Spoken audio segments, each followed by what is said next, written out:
Right, what I want to do in this video is I want to teach you how to build out a high rate return advertising spend sales system on social media. Okay, so this is really going to be the basics. If this is something that interests you, if you go and have a look in the description, I've got a longer webinar that you can opt into. That's about half an hour, and you get a daily video sent over to you, and that will go a lot more in detail how to do this. What I really do want to show you here is the basics, which I think will very, very much help you. Just doing this on its own could probably save you about 90% on your advertising spend on the second slide that's about to come up. So what we're going to do here is I'm going to show you, we've got these four areas. We've got the initial attraction, which is your opt-in, where you're going to try and get someone to in some way opt into an email list that you've got, so that you can then start spending on them. This is really, really important to actually get their email in this day and age.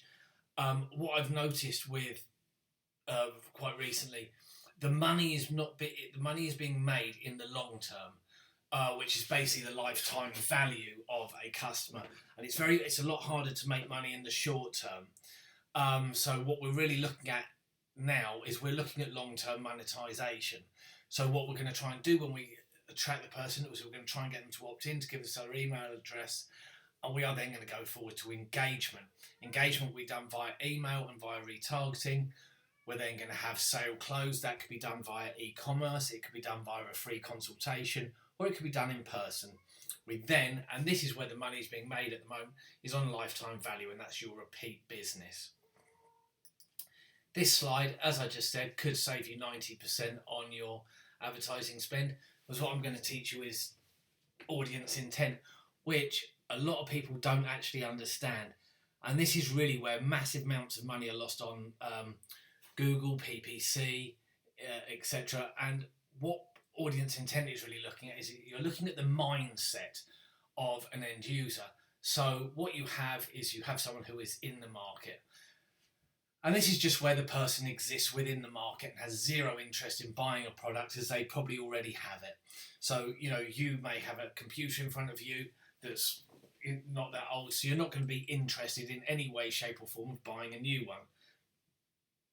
You then have commercial intent, and this is where the user wants to buy and is doing research on the market. You then have transactional, and this is where the user is searching to buy. They've made their mind up and they are looking for offers. So let's say that we're selling mountain bikes. Say someone is in the market, right? They could be searching for mountain bike courses, mountain bike routes, mountain bike holidays, etc., stuff like that. So if you were to just go and bid, as if you have a mountain bike shop, you were to go and bid on the keyword mountain bike for that coming up, you will be wasting your money, because they've got a mountain bike, they are not looking at spending buying another one, right? So they then go through to a commercial intent. They realise their bike's knackered, so what they will start searching for are mountain bike reviews, best mountain bike of the year, stuff like this, and that is commercial intent, and this is where you now want to start targeting them. We then have transactional intent, and this is where they start searching for, because they've just been researching it, so they then start reaching for mountain bike names, so they actually put the brand name and special offer. You see how that works? Or they could search for a brand and model name for sale, but they'll be very specific, because during the commercial intent stage they made their mind up as to what they were going to buy. Okay, and that you should only really target people with commercial or transactional intent, and only target the whole market if you have money to spare. Can you see how that would actually wipe a massive chunk of your advertising spend? If this is one of the big things that you always see when people first start doing PPC or something like that. They target the whole of the market and they waste their money. So how do we actually start looking at the product and looking at how we create the demographics, and we start looking at how we actually identify what we're going to sell to them? What we do first of all is we create user personas. And user personas are single person stereotypes of various segments of your clients, and they're vital when researching. What you basically do is you're going to send out a little survey, and it's going to be made up of two sections. and you're going to have the quantitative research, which is a research strategy that focuses on quantifying the collection and analysis of data. This is basically your demographics. So you're going to find out who is buying. You'll find out, what their age is, what their sex is. If it's B2B, we'll find out what type of company they come from, etc. We then go through to qualitative research, and this relies on data. This is really interviews, questionnaires, but you can do this all via a survey. But this is where you're really looking at why someone buys, okay? So what we'll do is we then end up with a load of little personas like this. Right, and what I'm going to use protein powder because a lot of people seem to think that protein powder is solely sold to guys in the muscle who are bulking up muscles, and it isn't. And if you actually do research on protein powder, you'll find that there's 4 areas of people that buy it. And so you have the muscle guys, and they're age 22 to 40, they're male, that they want to bulk up, they want really high protein intake. And this, let's just imagine that the protein powder, because a lot of people don't want the extra sugar that's been added to it. So this is going to be one of our sales things. We've realised that one of the objections to buying a lot of the protein powders and the bulk up based products is the sugar. We know that all of our, for this protein powder example, all of them, their objection is sugar. You've always got to find out the objection for the product when it's being purchased for a very simple reason. You deal with objections at the beginning of the sales process. A lot of people seem to think you do it at the end. You have a salesperson there and they've got like a list of objections. You don't. You do it right at the very beginning, or else the person will not enter your sales funnel. So that's why it's very, very important when you do research. You say to customers, you sit there and say, what objections did you have to buying this product? Right, so as we go through protein powders, we then have endurance athletes. These are runners, cyclists, whatever. They're aged 28 to 50, sex male, predominantly male. And they are using protein powders for muscle repair. Again, objection sugar. People who are injured, they're trying to repair, and this is age, any, and that sex both. Problem they want to repair, again, objection sugar. And OAPs buy protein powder because they've got the muscle degeneration and they're trying to lower that. So what you have to understand, and the reason why we're doing this, is we will create adverts for each of these demographics. And by doing the research, we now know exactly who and why is buying. So, for the muscle guy, we will create an advert solely for him.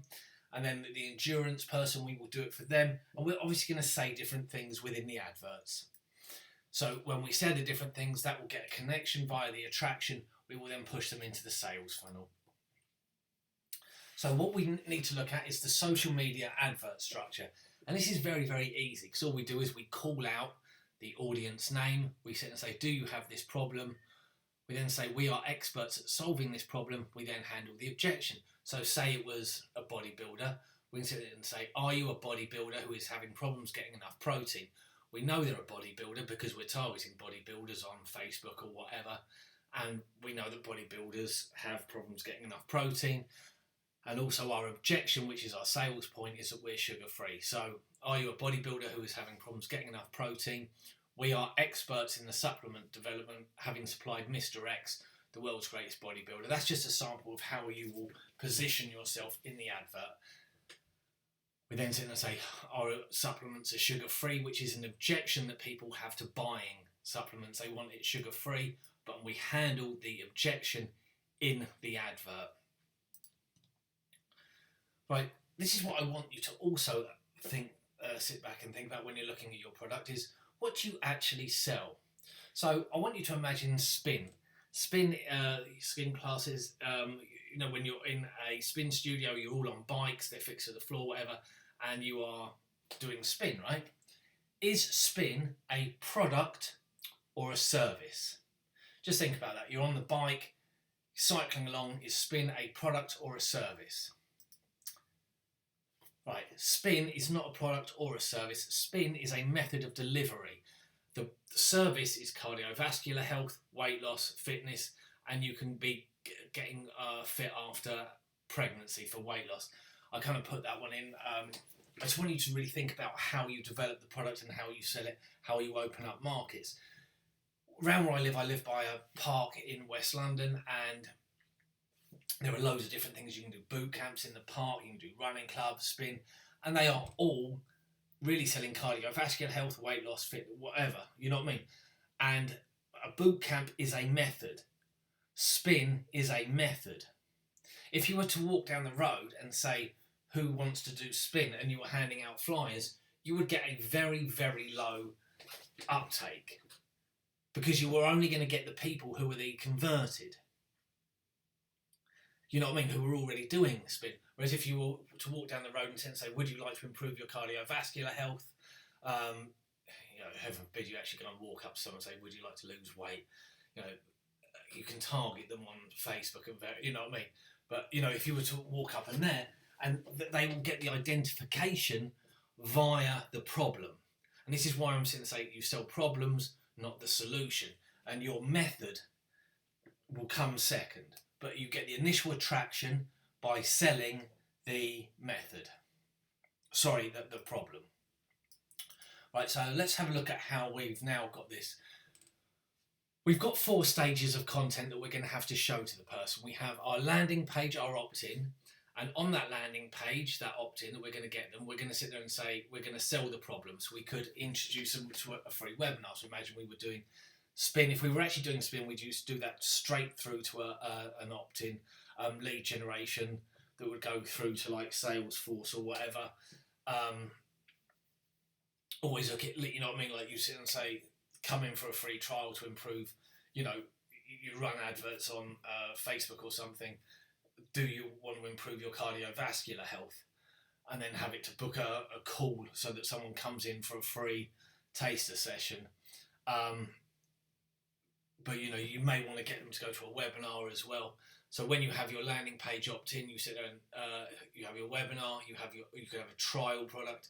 So say you were doing some form of supplements and you wanted people on a monthly retainer, a monthly subscription. You could have a free trial product where you basically say you try and do it so you're getting them and breaking even for the acquisition.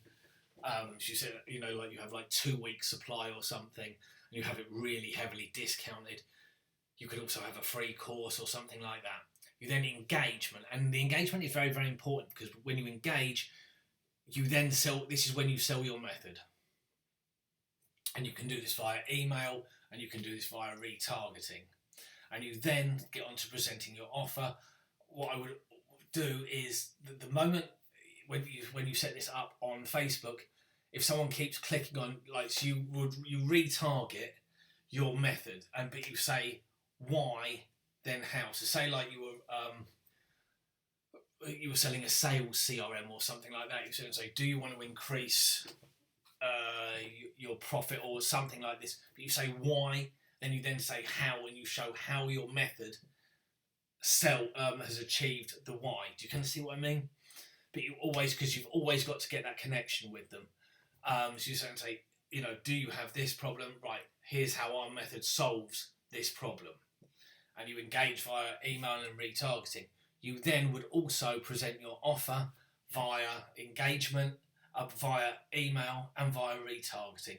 And when you're closing the sale, you then create a page. This is our offer with a video in, and you explain the offer, and you then sit there and you move to a free consultation or e-commerce. Because they can then just buy it straight off you, or if it's in person. This is the one thing at the moment that is really important, is lifetime value of a customer, because that is where the sales are being made, and that's where profit is being made. So let's say only about 20% of people really that go into these funnels are going to actually, you've got a chance of selling to straight away. Whereas 3 months down the line, you may find someone that opted into your email list, now goes and buys. And that's basically why you look at the lifetime value. Do you kind of see? So you keep the emails going out, you keep the retargeting going out, etc. Right, so let's say you create a plan of action for this. You create Facebook adverts and you target the problem. You then have the engagement where you present your method, and you present your method as being more convenient, superior and cost effective to other people's methods. You then move to your sales close. Again, you could do it by email, e-commerce, free consultation in person, and you then have your lifetime value of the customer where you monetize them using email and retargeting. Okay, I really hope that helps. I hope that gave you some really good ideas. As I said, I do have another free course in the description, so you can go and sign up for that. If you need any help, there you can click on there and I can come up via live chat. But anyway, I hope that has really helped you with your sales. And as I said, if you check in the description, you will see my other free course and webinar that you can attend. Thanks.